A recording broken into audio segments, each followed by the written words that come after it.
Mi vida, lucerito sin vela, mi sangre de la herida, no me hagas sufrir más.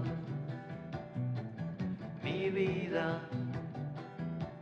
bala perdida, por la gran vía, charquito de arrabal. No quiero que te vayas, no quiero que te alejes, cada día más y más. Mi vida, lucerito sin vela. Aquí no pegamos los ojos.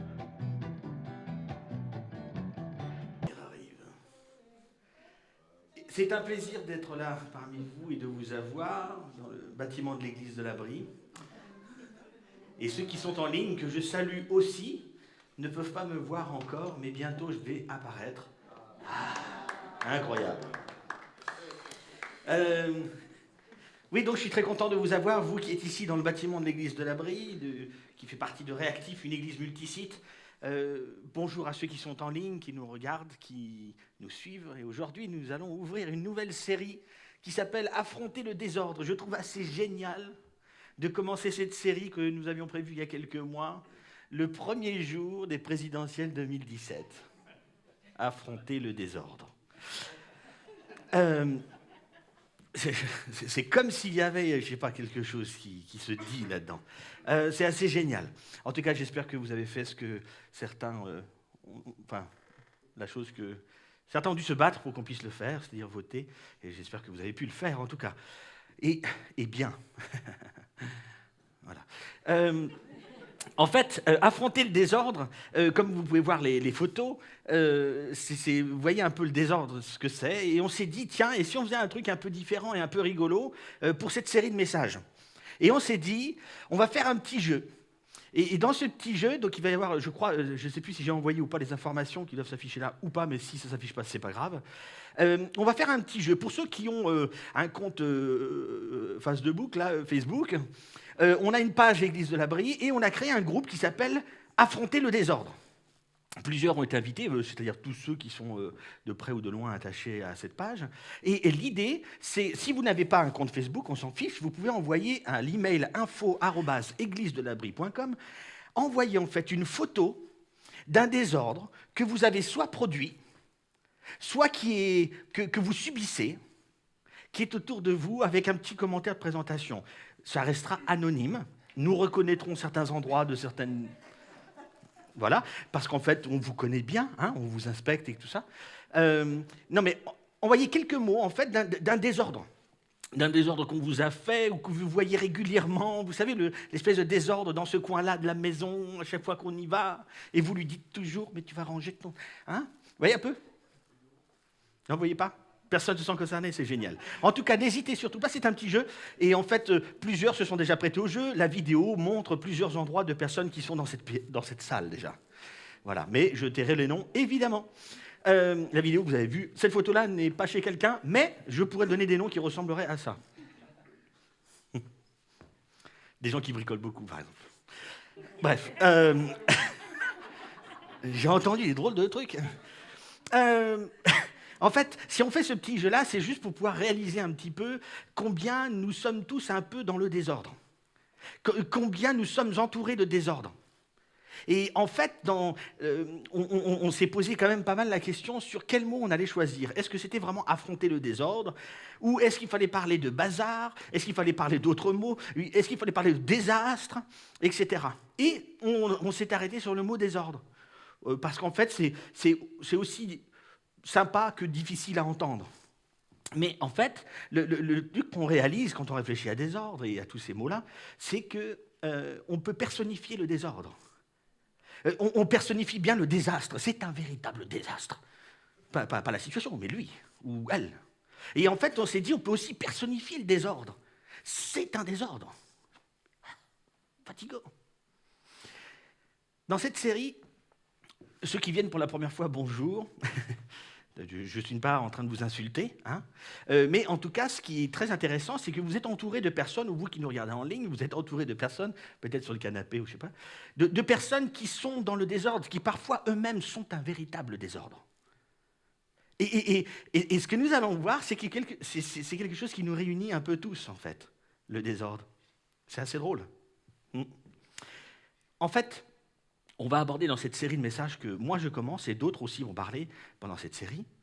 Ce que nous allons aborder, ce sont différents thèmes. Par exemple, on va mentionner le désordre dans les finances, par exemple. Parfois, je ne sais pas pour vous, hein, mais parfois nos finances sont un véritable désordre. Ou on va aussi parler dans la santé, par exemple.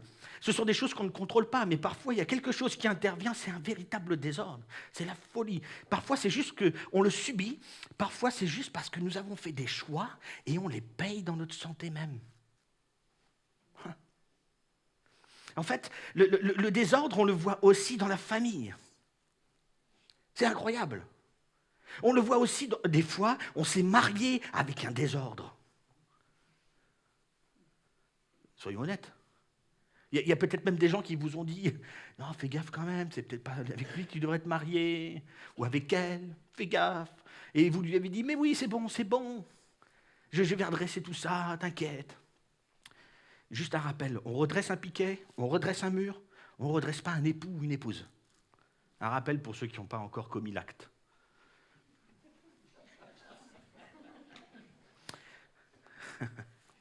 Parfois, on se marie dans un désordre. Parce qu'en fait, il ne nous a jamais permis vraiment de rencontrer sa famille, ou elle ne nous a jamais vraiment présenté sa famille. Et un jour, on les a rencontrés. Et là, le désordre. Ça arrive, ça. Je ne parle pas que des belles-mères, il se trouve en plus qu'aujourd'hui, c'est assez sympa, je parle aussi bien à mes beaux-parents qu'à mes parents, et je crois qu'il y a mon frère, et il manque peut-être ma belle-sœur, et on a une réunion familiale. Comme quoi, les élections... Qui? Ah ben si elle est là aussi. Et bien l'autre belle-sœur, et là, toute la famille est là. C'est génial, comme quoi les élections présidentielles peuvent être un catalyseur familial, hein? Ou pas. Donc voilà, c'est juste pour faire le point, ne vous sentez pas visés, chers beaux-parents, et vous n'êtes pas obligés de confirmer ou infirmer ce que je dis, chers parents. Merci. Certains ont été élevés par deux désordres. Certains ont eu comme enfants un ou plusieurs désordres à éduquer. De véritables désastres.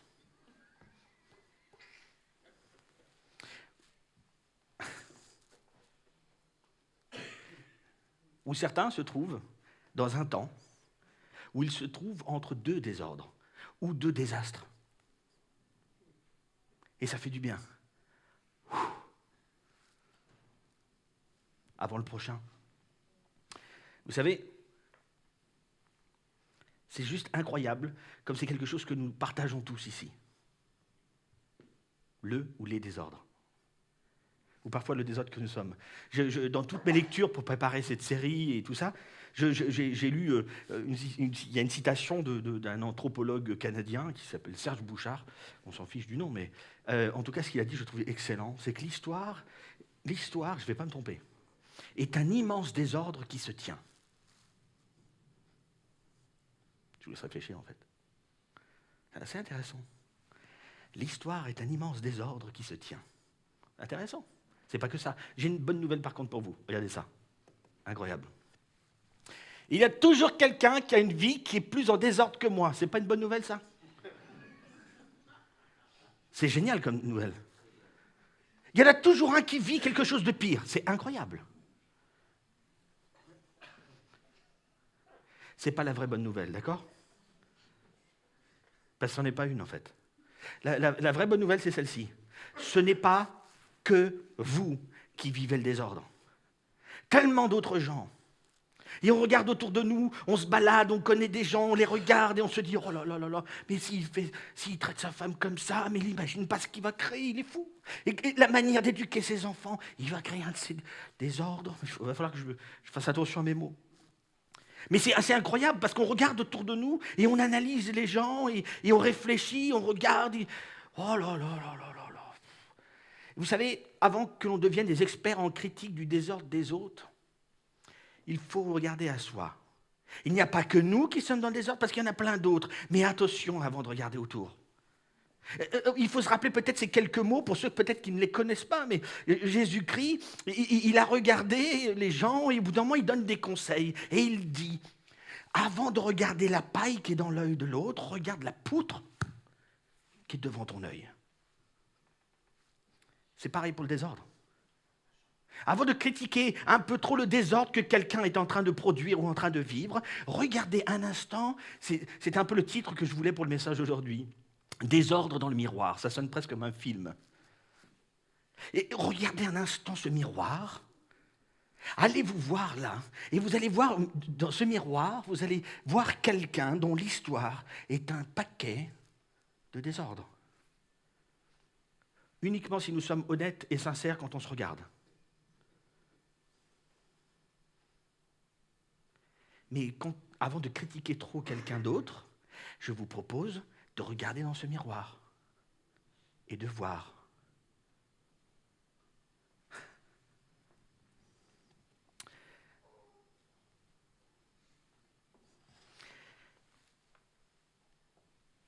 En fait, on ne va pas forcément que se marrer aujourd'hui, d'accord? Parce qu'on parle de désordre. Donc c'est bien de le prendre un peu à la légère et c'est bien de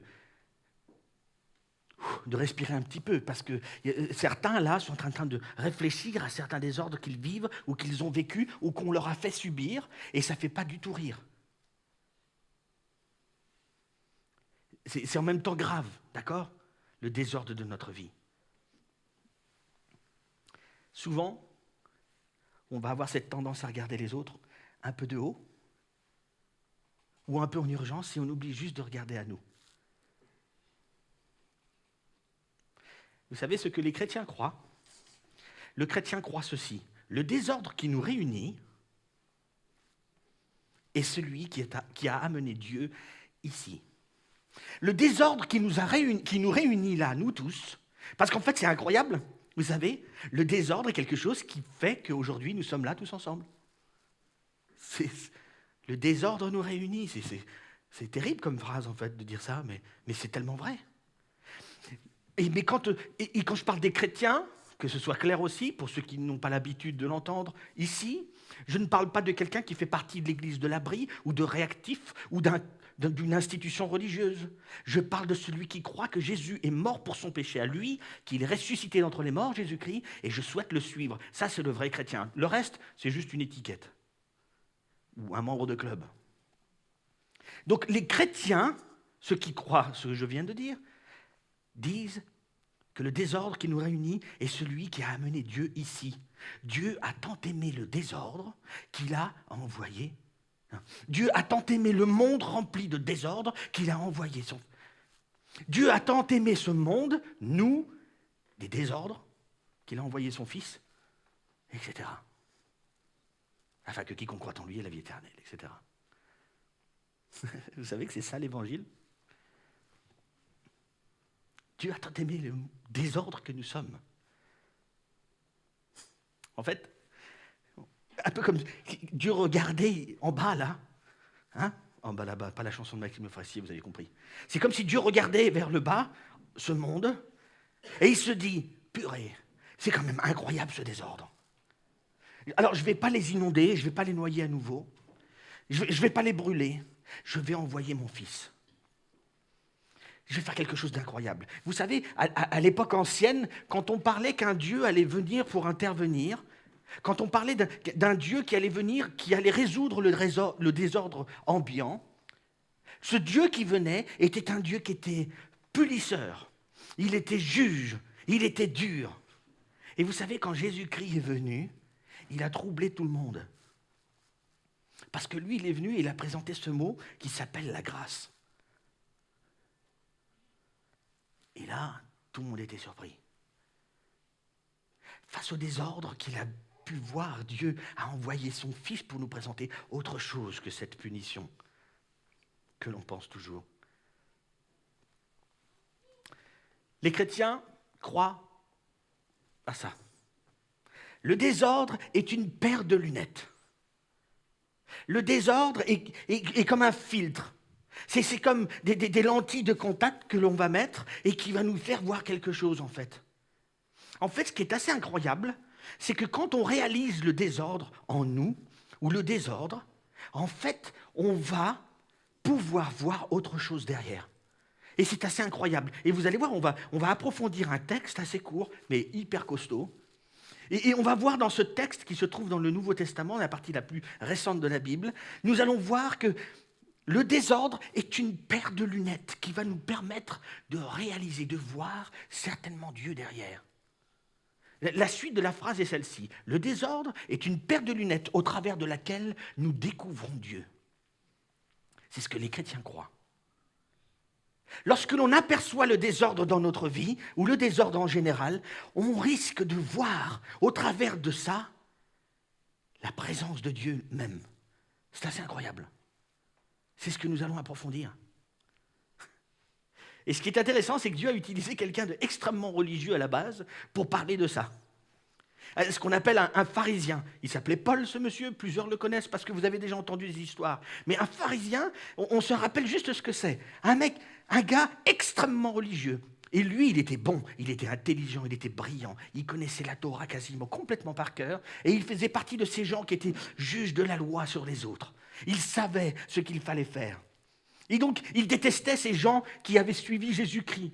À l'époque, on disait les gens qui suivaient la voie, une nouvelle voie. Et il les détestait, mais il aimait quand on punissait ces chrétiens-là, ces suiveurs de Christ.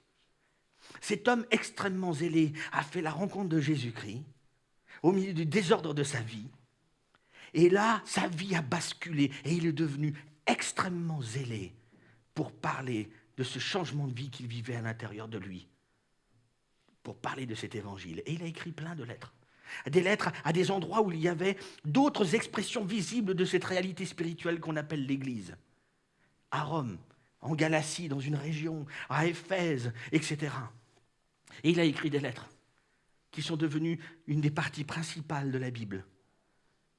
Et au travers de Paul, au travers de cet homme-là, Dieu va nous présenter, va introduire cette notion qu'au travers du désordre, dans le désordre, quand tu vas découvrir le désordre de ta vie et le désordre en général autour de toi, tu peux y découvrir Dieu, la présence de Dieu derrière tout ça. C'est incroyable. Et c'est ce Paul qui va en parler. Ce ex-religieux.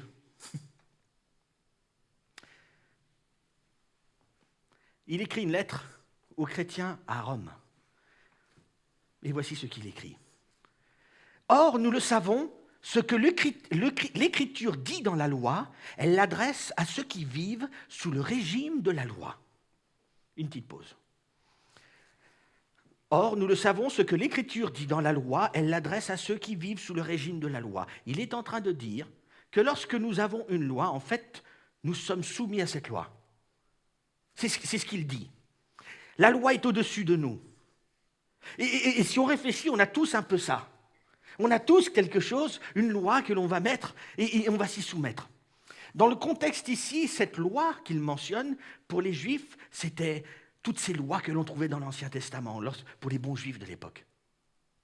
Pour les chrétiens, cette loi, c'est la loi de Jésus. Cette loi qui disait « Aime ton prochain, traite-le comme moi je t'ai traité. Traite-le comme moi je t'ai traité. » Ça, c'est la loi de Jésus, avec tout le reste. Mais vous savez, on pourrait même aller plus loin. On pourrait même parler de la conscience. Notre propre conscience. Vous savez, c'est cette espèce de voix là qu'on entend des fois et on se dit « Ah ben non, ça c'est pas bien. » Pourquoi tu dis ça? Je sais pas, c'est en moi. Je crois que c'est pas bien. Quelqu'un te l'a dit? Je crois que c'est pas bien. Très bien. C'est ta conscience. C'est de ça qu'il peut parler. À ce moment-là. Il parle de cet ensemble de choses. Cette loi. Il va plus loin. Non, avant. Ah oui, c'est vrai. Reviens en arrière, s'il te plaît. Merci. C'est bien d'avoir quelqu'un qui a tout à la technique. En fait, quand on a cette loi qu'on s'impose,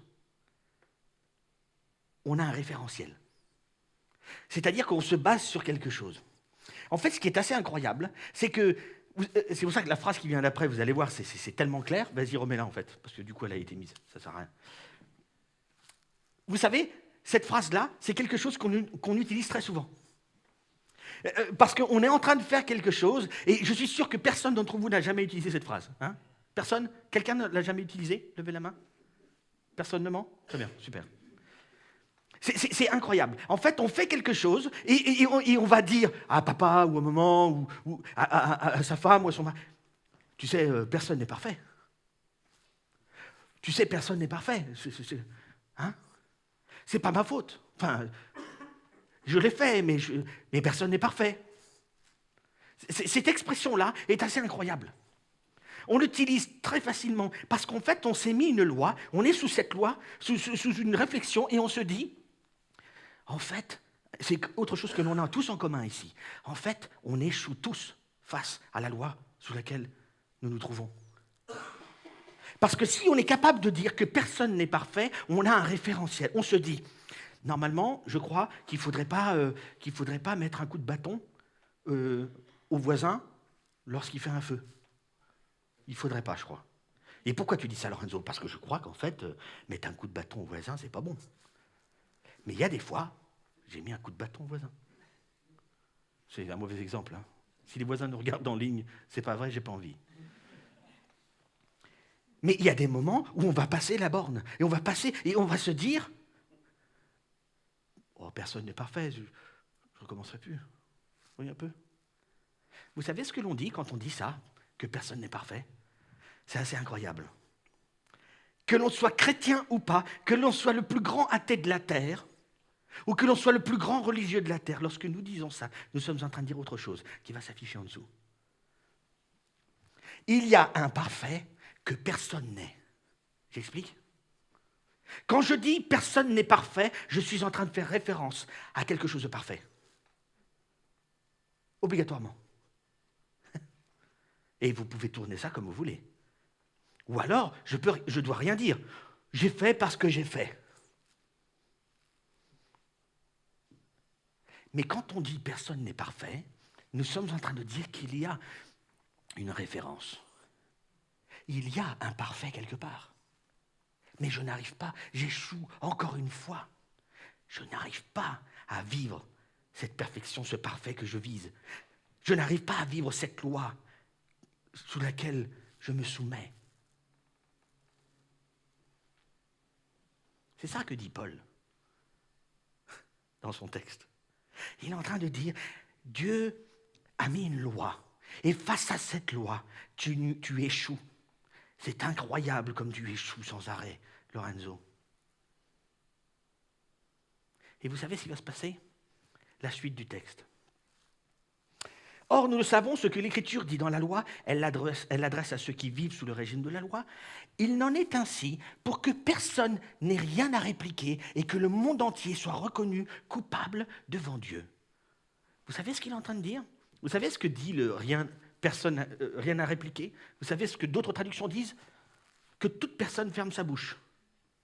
Que personne ne dise rien. Chut. La loi, elle est là. Toi, tu échoues. Oh, moi, j'y arrive pas. C'est le désordre après. Ben oui, parce que, en fait, je faisais référence à quelque chose de parfait, donc le non-désordre.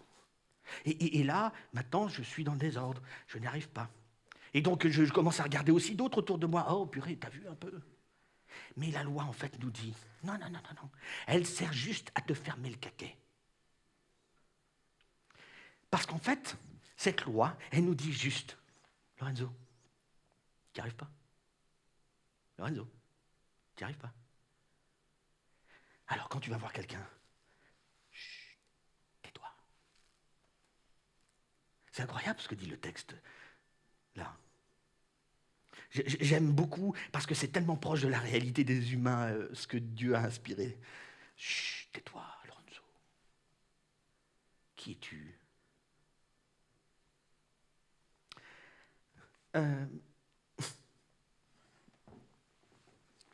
Alors, il y a une loi, et j'échoue. Je n'y arrive pas. Vous savez que c'est aussi une des raisons pour laquelle certains qui ne mettent pas les pieds dans une église ou ne veulent pas vivre l'église. Vous savez pourquoi? Parce qu'en fait, faire face à nos fautes et à nos manquements, ça nous fout les boules. Parce qu'en fait, moi, quand je lis la Bible, ou quelque part, il y a une partie de cette loi que je souhaite suivre, la loi de Jésus, de traiter les autres comme... Quand je lis ça, je lis des trucs qui me font... Ah non, bah oui, c'est vrai, j'arrive pas à aimer mon voisin complètement, etc. C'est vraiment compliqué.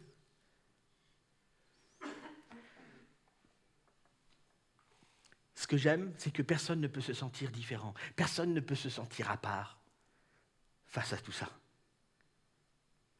Nous sommes tous dans le désordre. Alors Paul continue. Verset 20.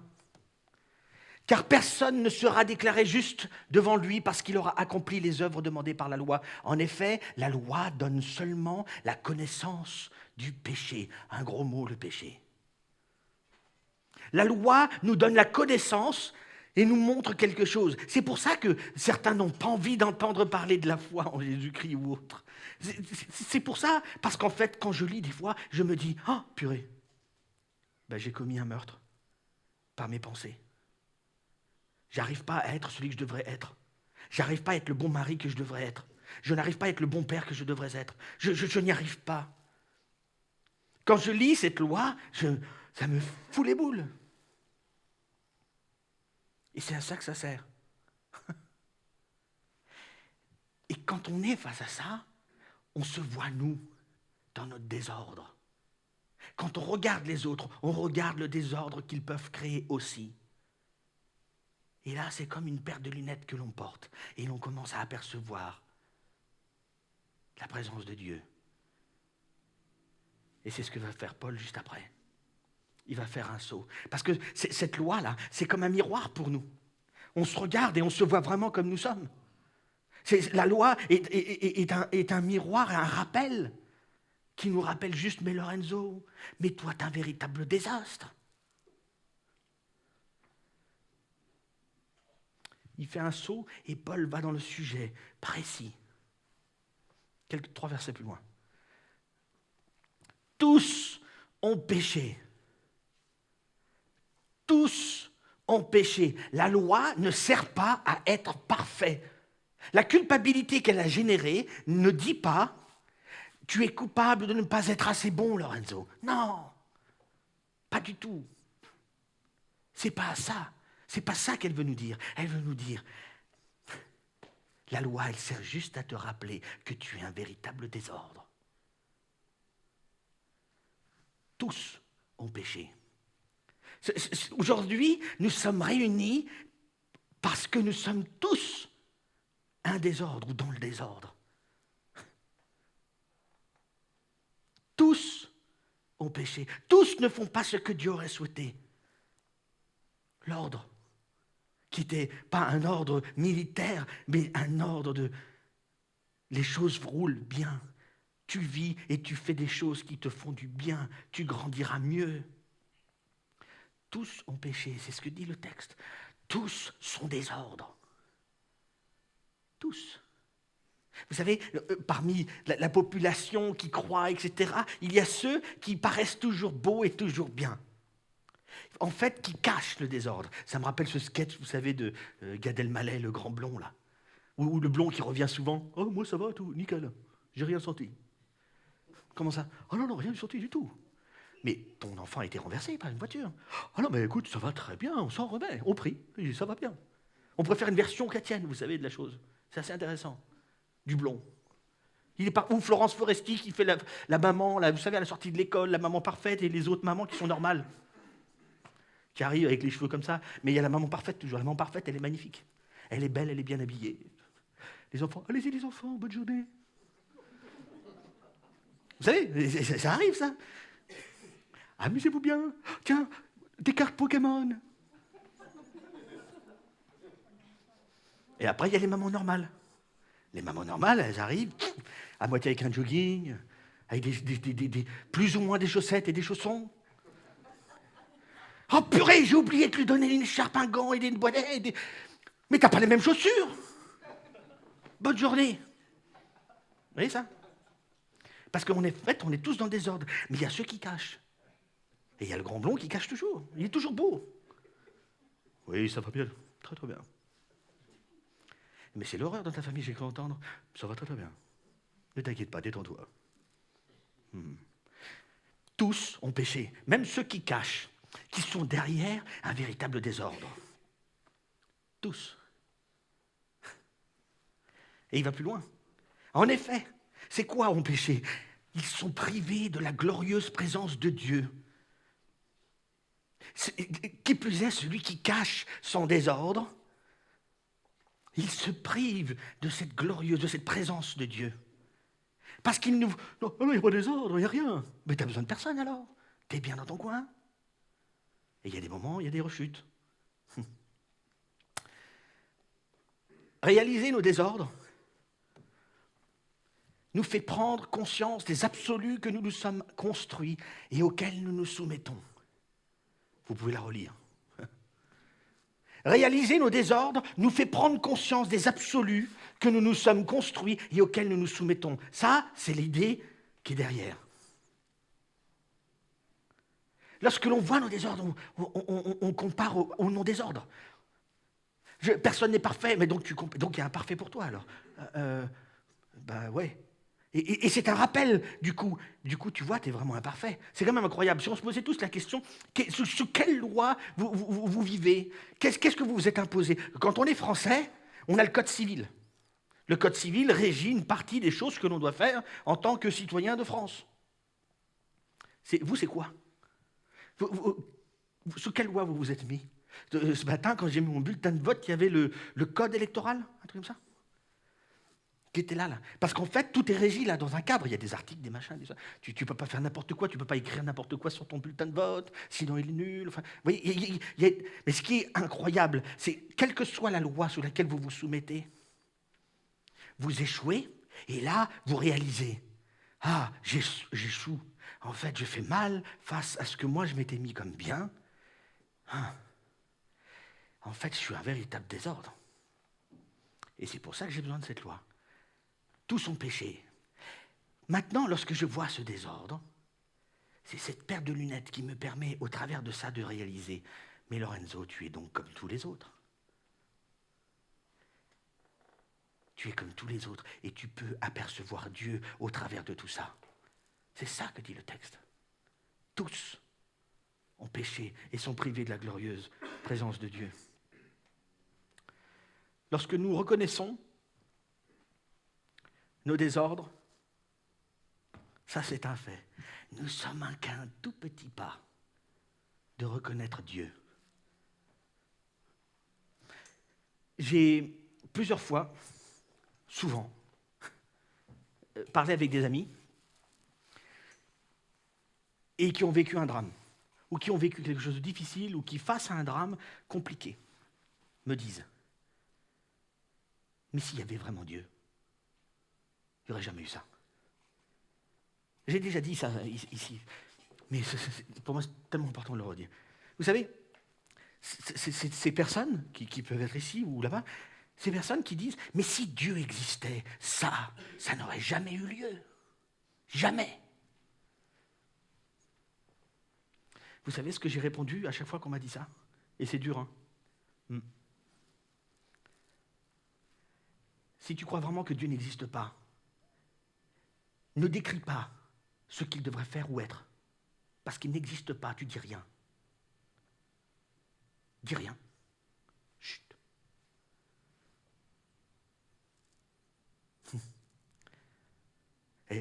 C'est dur, hein? Mais, ou alors, on doit réaliser un truc ensemble. Si tu dis vraiment ça, c'est que quelque part, tu es un tout petit pas de bébé de réaliser que Dieu est présent derrière tout ça. Tu peux le voir au travers. Parce que lorsque l'on aperçoit, lorsque l'on reconnaît le désordre, dans notre vie ou dans celle des autres, en fait, on commence à y voir au travers de tout ça. Moi aussi, je suis un désordre. Il est un désordre. Et le parfait est derrière. Dieu est derrière. Je peux le voir. Si Dieu existait, ben oui, Tu es déjà en train, tu dis qu'il n'existe pas, mais tu dis, mais si tu existais, tu devrais faire ça, ça, ça, ça et ça. C'est incroyable. Pourquoi on a ces idées-là? Parce qu'il y a quelque chose en nous qui nous pousse à réfléchir, que nous sommes un désordre et qu'il y a quelqu'un derrière. En fait, la morale de cette histoire, c'est que nous avons tous quelque chose en commun. Nous avons tous ce désordre en commun. C'est la morale de cette histoire. En fait, aussi, ce qu'il va y avoir aujourd'hui, je l'ai redire au départ, c'est que plusieurs vont être frustrés parce que je ne vais pas aller au bout de toute la réflexion. Parce qu'en fait, c'est une série de messages. Il faudra vivre la suite. Dur, hein? C'est quelque chose que nous avons tous en commun. Nous sommes tous un véritable désordre parfois, où nous avons tous vécu des désordres dans nos vies, on nous a fait subir des désordres, où nous avons produit nous-mêmes des désordres. Tous.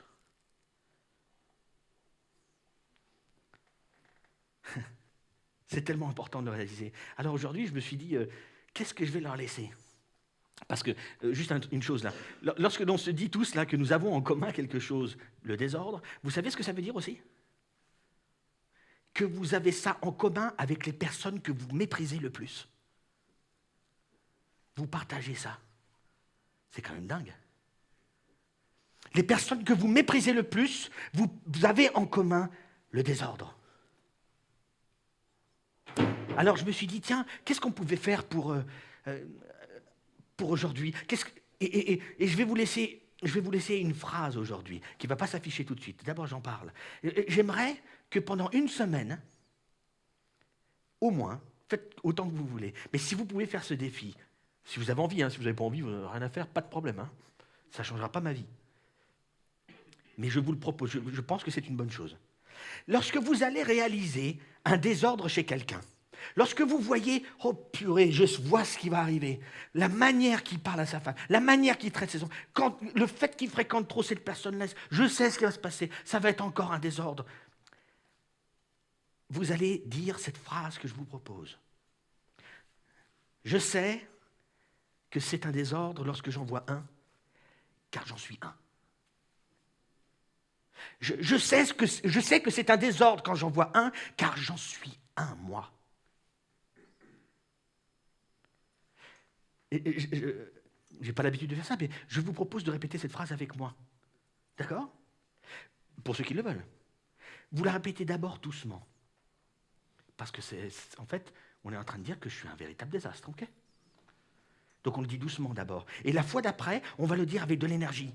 Parce qu'en fait, on a les boules. D'accord? On y va? Je sais ce qu'est un désordre lorsque j'en vois un. Car j'en suis un. On fait la version, ça nous fout les boules? Je sais ce qu'est un désordre lorsque j'en vois un. Et ça me fout les boules. Ouais.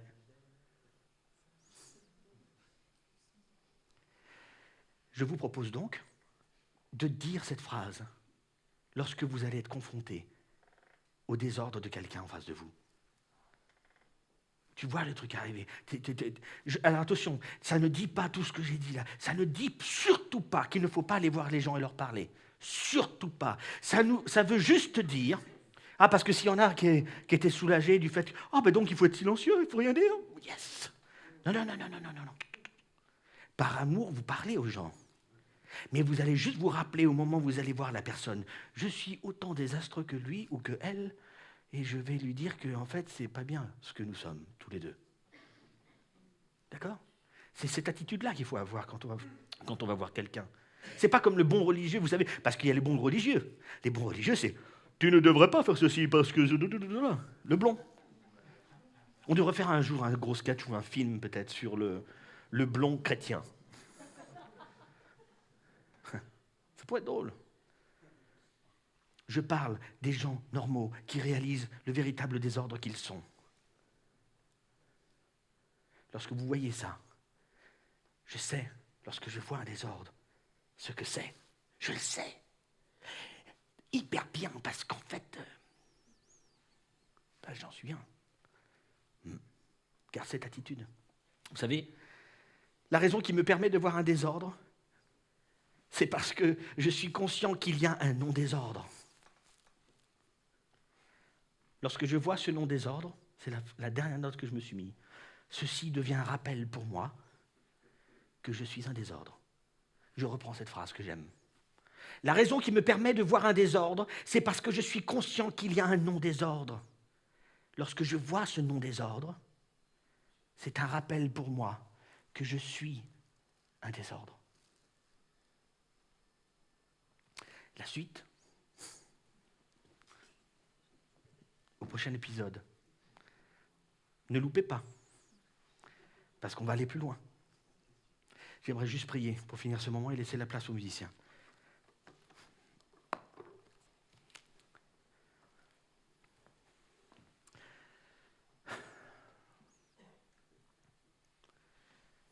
Seigneur mon Dieu,